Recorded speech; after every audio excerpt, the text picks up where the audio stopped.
알고 봤더니 삼청동에 있는 청와대 작품 아니었느냐. 뭐 이런 얘기인 것 같습니다. 김민지 기자 언제였죠? 추방한 게 지난주 목요일이었죠. 네. 지난주 목요일 날 왜 북한 어선 하나 왔는데 그 2명을 급히 추방한 것과 관련해서.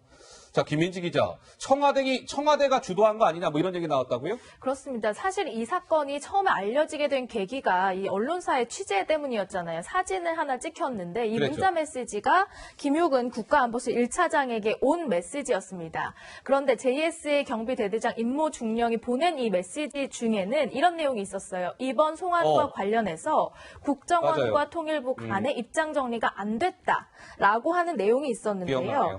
북한 주민 2명의 강제 송환 이걸 놓고 왜 지난 6월에 북한 목선 사건이 또 있었잖아요. 이때도 여론의 문매를 맞은 사실이 있었기 때문에 국정원과 통일부가 뭔가 의견을 내기를 주저했다는 거예요. 아하. 그렇기 때문에 청와대 안보실에서 직권으로 이 직권으로. 강제 북송에 대해서 결정을 내렸다. 이런 얘기가 이제 전해진 건데요. 이거에 대해서 오늘 통일부는 청와대 직권으로 그렇게 결정한 보도는 사실이 아니다라는 취지로 이렇게 이야기했습니다. 직접 들어보시죠. 북한 주민 추방과 관련된 그런 모든 내용들은 국가안보와 관련된 사안입니다. 그래서 청와대 국가안보실 주도하에 이렇게 또 회의를 개최를 했고 청와대 국가안보실이 컨트롤타워로서 그런 관계부처와 긴밀히 협의 소통하면서 대응 조치를 취했다는 그런 점을 말씀을 드리겠습니다. 강제 추방과 관련해서 너무 성급하게 추방 조치한 거 아닙니까라는 의혹이 사그라들지 않고 있는 가운데 급기야 오늘 동아일보 보도를 통해서 그 추방 그 과정에는 청와대가 깊숙이 관여해 있었고 청와대의 직권에 따른 결정이었습니다. 이런 보도가 나왔는데 이상민 통일부 대변인 오늘 해명하길. 국가안보실 주도하에 회의를 개최한 건 맞습니다. 국가안보실 청와대 소속이죠. 오케이, 그건 맞아요. 관계 부처 간 협의를 통해서 진행이 됐습니다. 글쎄요, 좀 알쏭달쏭한 뭐 그런 설명을 한 것 같은데요. 어떻습니까? 왜 언론에서 의혹 제기를 계속하냐면요. 일단 아까 김민지 기자가 소개한 것처럼 문자 내용에 보면 국정원과 통일부가 입장을 정리하지 못하고 있다는 내용이 나와요. 이게 왜 의미가 있냐면 지난번에 목성 사건 났잖아요. 6월 달에요?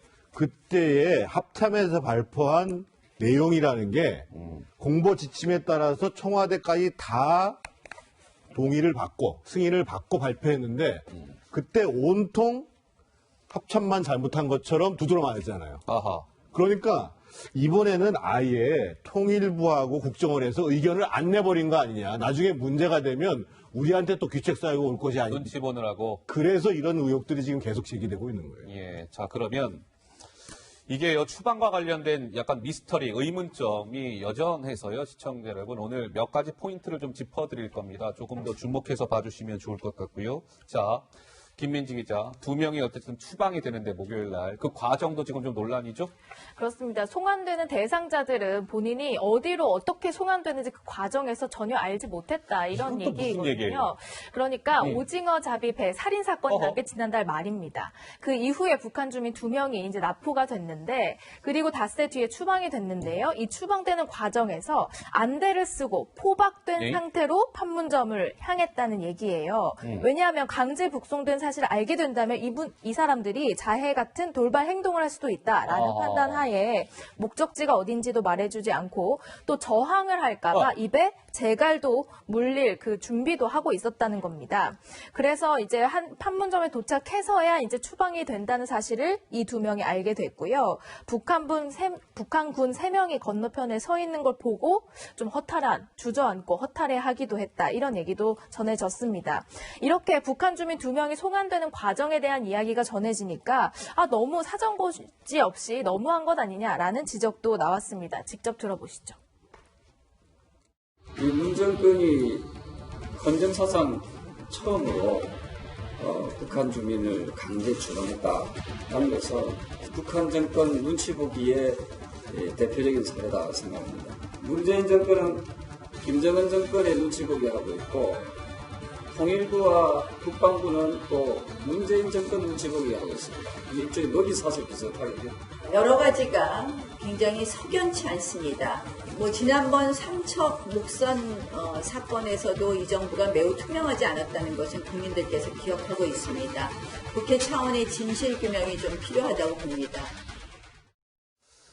저는요, 좀 궁금한 게 있습니다, 조 부장. 네. 어떤 거냐면, 이 북한 이제 3명이서 선원 16명을 살해했다는 거 아니에요? 한 명은 북한에 남았고, 그 2명이 우리 이제 납포돼가지고, 지난주 목요일 날 결국 추방이 된 건데, 16명을 살해한 것과 관련해서도 논란이 이어지고 있지만, 어쨌든 이 사람들을 강제 추방하는 과정에 안대를 씌우고, 그 다음에 뭐라고요? 저항에 대비해서 입에 물릴 재갈도 준비했고, 근데 이렇게요, 이게 강제 추방되는 사례도 처음 있는 일이지만 저렇게 무슨 안대를 씌우고 이런 것 자체가 제가 좀 취재를 해보니까 극히 이례적인 일이라고 하던데 뭐가 그리 저렇게 급했을까요? 참 이해가 안 되는 부분이 너무나 많죠. 자, 우선 우리 헌법에 대한민국 영토 규정이 있어요. 예. 대한민국의 영토는 한반도와 그 부속도 서로 한다. 이렇게 돼 있거든요. 그렇기 때문에 북한 주민들이 탈북을 해서 이 나라에 정착하고 싶다고 하면 대한민국 국민으로 간주가 되는 거예요. 아하. 바로 헌법 규정 때문에. 헌법 규정. 그런데 이것부터가 지금 어긋난 거죠. 헌법 규정부터가. 그리고 귀순한다고 했는데 그렇다면은 조사를 오래 해야 되잖아요. 조사가 그런데 필요하죠. 일주일도 안 돼서 예. 기본적으로 합동신문이라고 하는 것은 뭐 군, 뭐 경찰, 그리고 또 국정원 여러 부서에서 같이 모아서 현장 조사도 하고 해야 되는데 일주일도 되지 않아서 북송이라는 표현까지 하면서 강제 송환 결정했다. 이렇게 이야기를 한단 말이죠. 예. 그리고 그 목성까지 돌려보냈다? 그러면 아무 어떻게 보면은 흔적이나 증거 없이 그냥 서둘러서 보내버린 거예요. 예. 그래서 어떻게 보면 삼척이라는 곳, 그러니까 동해안을 쭉 보면 고성, 속초, 강릉 다 뚫리고 삼척까지 내려올 동안 해경이나 해군이 몰랐던 것을 은폐하기 위해서 빨리 처리한 것 아닌가. 그런 합리적인 의심이 제기되고 있는 거고. 예. 그리고 돌려보내는 것에도 판문점에서 안대를 벗고 나서야 북송된다는 걸 알고 그 사람이 주저했다. 아니 이것이 인권을 생각하는 나라에서 과연 가능한 건가. 아하. 그렇죠? 예. 그리고 문재인 대통령 계속해서 대선 후보 때부터 외쳤던 게 사람이 먼저다예요. 그런데 정확한 조사도 없이 일단 돌려보낸 거예요. 아하. 이것이 과연 문재인 정부의 인권, 사람이 먼저다에 맞는가. 이 부분부터가 굉장히 헷갈리는 것이죠. 시청자 여러분, 저희가 뭐 하나 이제 보여드릴 텐데요. 같이 한번 좀 봐주세요. 지금 그래픽 있어요?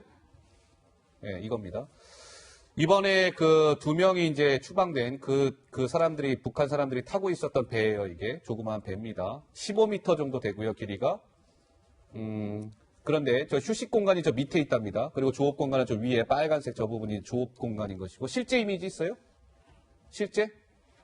이거예요, 이 배. 이 배를 저희가 아까 그래픽화 한 겁니다. 그런데 저 배 보세요. 저 지금 딱 보시기에도 큰 배 아니죠? 15m니까. 저기에 몇 명 타고 있었다는 얘기예요? 살해한 사람이 3명이고, 살해된 사람이 16명이니까 총 19명이 타고 있었던 거죠.